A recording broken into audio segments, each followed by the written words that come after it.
देखें ना तो यहाँ पे किलो है और इस रेडियस में पावर 6 है। किलो तो 10 पावर 3 के इक्वल होता है ना, तो 10 सिर्फ हमारे पास यहाँ पे 10 पावर 3 है, तो हमें चाहिए 10 पावर 6 क्योंकि दोनों के मतलब पावर सेम चाहिए हमें। तो हम क्या करेंगे, इसको डिवाइड बाय 1000 कर लेंगे, तो इससे ये बन जाएगा, ठीक है।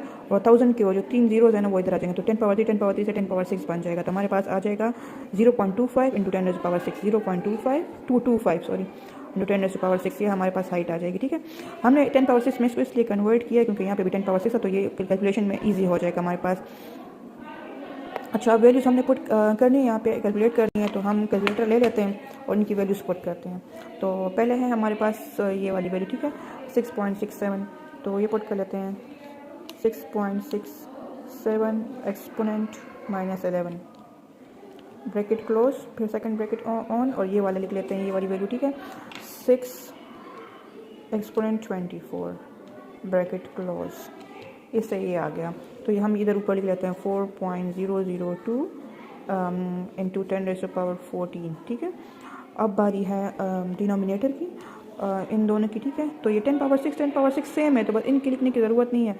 अगर आप लिखना चाह रहे हैं तब भी ठीक है, तो हम लिख लेते हैं। खैर, इनके बीच में प्लस साइन है, ये याद रखना है, मल्टीप्लाई नहीं है तो हम प्लस लगाएंगे। ब्रैकेट ओपन कर लेते हैं, 6.4 एक्सपोनेंट 6 ब्रैकेट क्लोज, प्लस लगाएंगे क्योंकि बीच में प्लस था, 0.225। अच्छा, ये मैंने ब्रैकेट ओपन नहीं किया, ब्रैकेट ओपन करते हैं, 0.225 एक्सपोनेंट 6 ब्रैकेट क्लोज, हमारे पास ये आ गया।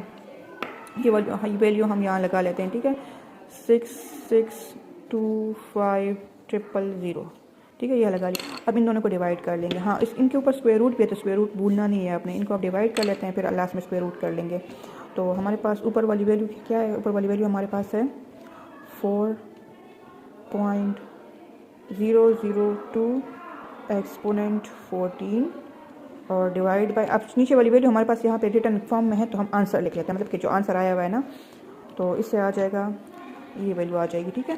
तो ये वैल्यू हम यहाँ लिख लेते हैं। नेक्स्ट स्टेप में आप फिर ये लिख लें, 6040754.17। इसके ऊपर स्क्वायर रूट है, तो अब स्क्वायर रूट लिख लेंगे हम, और अब ये वैल्यू दोबारा लिखने की ज़रूरत नहीं है, हम आंसर लिख लेते हैं। तो हमारे पास ये आंसर आ जाएगा 7772, ठीक है। तो ये आंसर इधर आ जाएगा 7772.22। आगे नहीं लिखना, बस पॉइंट के बाद 2 नंबर लिख लें। अब हमें इस फॉर्म में आंसर चाहिए, तो ये पॉइंट इधर शिफ्ट हो जाएगा, डेसिमल पॉइंट। कितने नंबर हमने क्रॉस किए, 1 2 3 नंबर क्रॉस किए, पावर में 3 आ जाएगा, और 7.7 हम लिख लेते हैं। आगे वाले नंबर आप लिख सकते हैं 2 इधर, लेकिन लिखने की ज़रूरत नहीं, बस 2 नंबर काफ़ी होते हैं।